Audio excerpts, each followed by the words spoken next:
When we're looking at percent, part, or whole problems, you're always going to be looking for one piece of the problem that's missing. For example, sometimes you're looking for a part.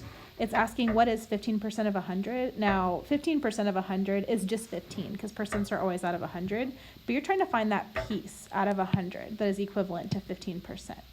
Sometimes you are looking for the percent. You're given a part and a whole, and you're trying to find what percent that's equivalent to. So what percent of 200 is 10? So 10 is a part of 200, and you're trying to find what percent that's equivalent to. Sometimes you're looking for the whole. Sometimes you're given a part, like 15, and you know that 15 is 20% of something, and we're trying to figure out what that number is, okay? So you can use your knowledge of proportions to help you set these problems up. For example, if you're looking for a part of something, so it's saying what is 15% of 100? So some part of 100 is 15. Now this piece right here, we already know that 15% is equivalent to 15 over 100. So we're trying to make these equivalent, and you're trying to find 15% of 100. The only way that this would be equivalent is if you write 15 right here. Over here, what percent of 200 is 10? So you can make another proportion, and we know that my percent, we don't know what percent it is yet, but it's going to be over 100 because percents are always out of 100. We're trying to find what percent of 200 is 10. So 10 is a part of 200. We're trying to find what's equivalent to it. All right, and then we can solve it the way we normally would, or we could cross multiply, divide by the lonely guy, but you can use proportions to help you. Sometimes we're looking for the whole. Sometimes we know 15 is 20% of something. So 20% we know is 20 over 100. And we know that 15 is 20% of something. So 15 is a part of something that is equivalent to 200. So we could scale, we could cross multiply by the lonely guy to figure it out. So let's talk about how to set up our problems correctly. Some of you are probably like, well, how did you know how to put what on top and what on bottom and what? So let's look up here for just a second. This is the other half of your notes. So this first question says, what is 40% of 18? So it always helps if you keep it kind of consistent. So over here, we're always going to put our percent, and this is always going to be 100. That way we don't mess it up by accident. It's pretty consistent. We make sure that we know percent is going to be, 100 is going to be the total in one of our sides because percents are always out of 100. So just like this box is just like creating a proportion. Just like down here, I said x over 100 is equal to 15 over 100. So I'm going to put my percent over 100 and my values over on the left side.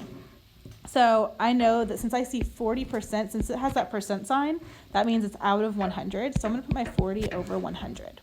Now I need to figure out if I'm putting 18 on the top or the bottom.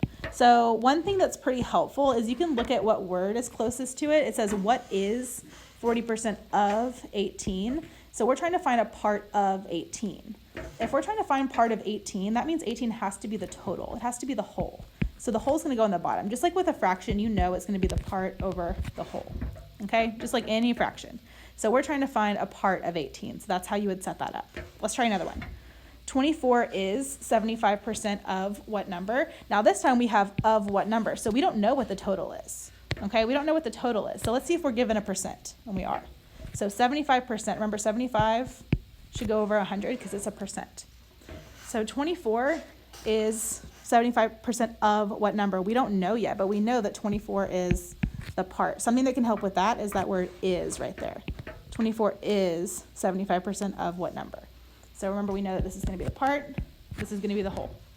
We don't know what the total is, but we know that 24 is 75% of something. 13 is what percent of 20? So here's 20. We know that we're finding a percent of it. So 20 is our whole. And we don't see anything with a percent sign after it, so we actually don't know what the percent is. So we're trying to find 13 is what percent of 20. So 13 over 20. And we don't know what the percent is yet, so we're going to leave that blank. 12% of what number is 36? So here I do see a percent sign, so I know that's going to go over my 100. Okay. Of what number is 36? I'm seeing of what number, which means we don't know what it's of. We don't know the total. But we see that 36 is a part. So 36 is 12% of something.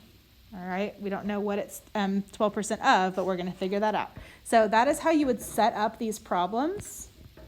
And I'm going to let you guys practice on your own. So you're going to try this page over here. So what is 20% of 60? and then so on. See if you can set up these on your own. All right, then you can check your work at the end.